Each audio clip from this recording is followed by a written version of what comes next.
Mount Etna's southeastern flank, billions of tons of volcanic rock, is sliding toward the sea right now, accelerating faster than anyone expected. GPS and satellite networks reveal movement that matches the scars of an ancient collapse, a collapse that triggered a Mediterranean-wide tsunami. If this unstable mass gives way, evacuation is impossible. So what is stopping disaster, and how close are we to a repeat? Every year, Mount Etna's southeastern flank creeps closer to the Ionian Sea. This is not a slow, imperceptible drift. It is a measured, accelerating slide. The Italian National Institute of Geophysics and Volcanology maintains a dense network of GPS and satellite stations across the volcano. Their data is unambiguous. The lower slopes move outward by 1 to 4 centimeters each year, with some coastal points registering as much as 4 centimeters of motion during single events. In 2017, underwater sensors placed 12 kilometers offshore recorded 4 centimeters of movement in just 8 days, without any eruption or earthquake to trigger it. The entire block, a sector stretching roughly 15 to 20 kilometers wide and extending beneath the sea, shifts as a single mass. This is not a matter of loose soil or minor debris. The moving sector contains up to 30 cubic kilometers of rock, weighing billions of tons. The scale is staggering. It is enough to dwarf the largest landslide seen elsewhere in Europe.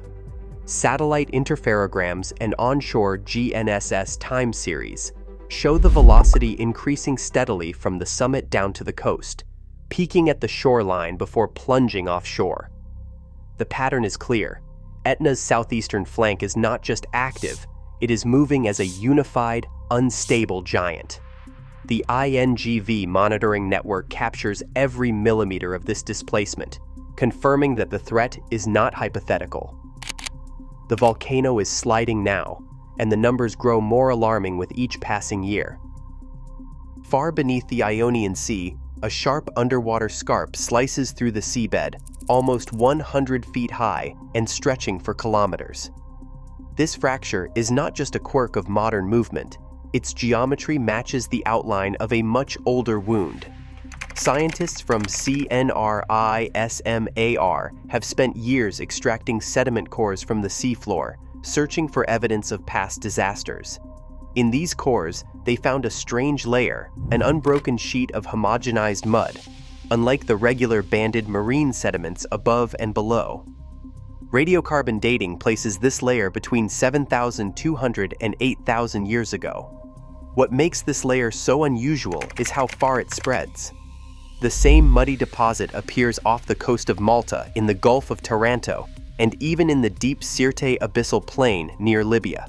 The only force capable of stirring up the seafloor across such distances is a tsunami, one powerful enough to remobilize sediments hundreds of miles from its source. The timing and distribution point directly to a collapse on Etna's eastern flank. The ancient scarp, now mirrored by the active offshore fault, hints at a catastrophic event when a huge volume of the volcano slid into the sea, sending waves racing across the Mediterranean. Today, the evidence sits not just in offshore scars, but in the mud layers that quietly mark a disaster felt from Sicily to North Africa. For geologists, these layers are a warning. The pattern of movement seen now is not a new phenomenon. It is a replay of a collapse that once triggered a basin-wide tsunami. Mount Etna's instability begins deep beneath its surface, where the African tectonic plate slides northward under Eurasia at a steady pace of about 1 to 2 centimeters per year. But the volcano itself is not anchored to solid rock. Instead, it rests on layers of soft, fractured marine clays and ancient sediments, materials that deform easily under pressure. These weak layers tilt gently toward the Ionian Sea, creating a natural slipway for the mountain's southeastern flank. Gravity acts on this mass day and night, pulling billions of tons of volcanic rock toward the coast. Structural geologists have mapped the Alto Etna fault system, a network of breaks that runs from the volcano's slopes out beneath the seafloor. The orientation of these faults, paired with the low friction of the underlying clays, allows the entire sector to move outward as a single, unified block. The result is a volcano that is structurally predisposed to failure.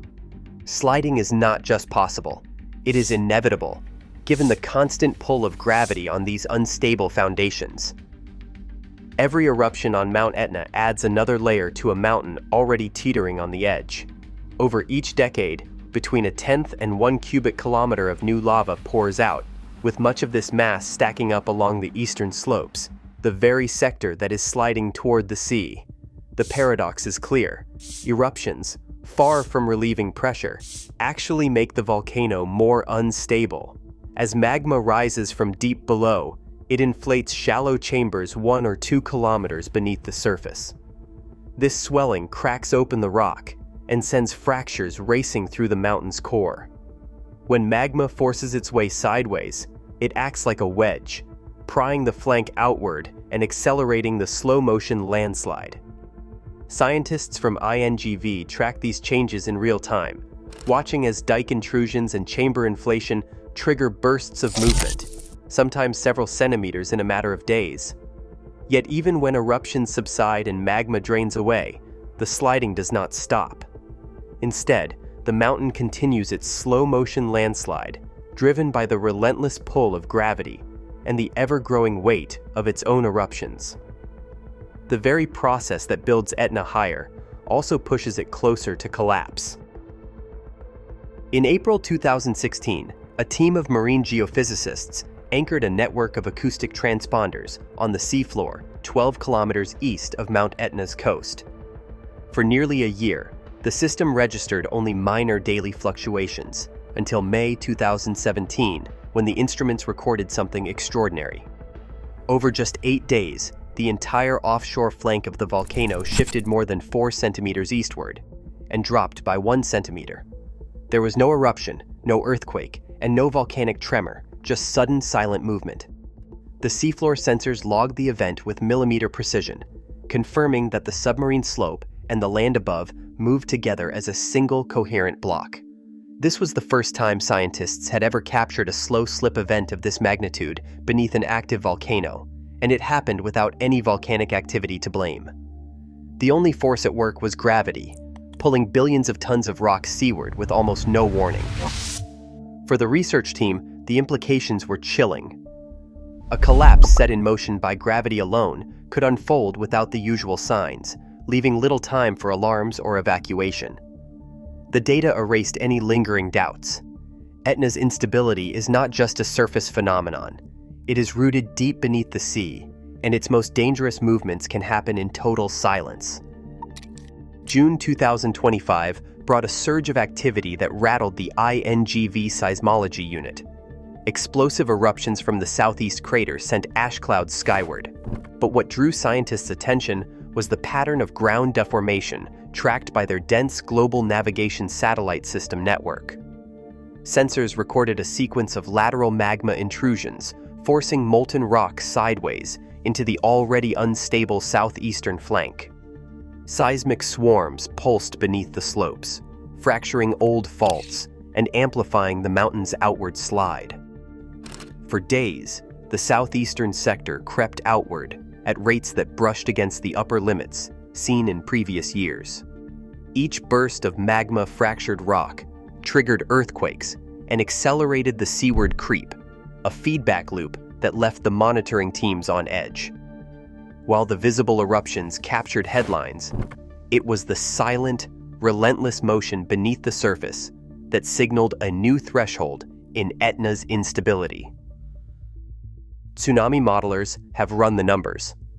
If Mount Etna's southeastern flank collapses into the Ionian Sea, the clock starts ticking immediately. The city of Catania, sitting just 20 kilometers from the coast, would be struck first. Waves could reach the shoreline in as little as 5 minutes. Calabria, across the strait, would have no more than 15 minutes before impact. Malta, lying further south, might see the first wave in 30 minutes. For the wider Mediterranean, Greece, North Africa, and beyond, hours, not days, separate warning from disaster. Shallow water equations show that a mass this large, moving this fast, pushes water outward in all directions. There is no time for evacuation, no margin for error. Scientists agree, given the scale and speed, a collapse of this magnitude guarantees a tsunami. The only uncertainty is when the mountain will finally give way. Mount Etna's southeast flank keeps sliding, measured in real time, and accelerating year by year. With millions living in the tsunami's path, every centimeter matters. The threat is not abstract. It is unfolding now. Nature sets the timeline, not us. What would 5 minutes warning mean for you? Share your thoughts below.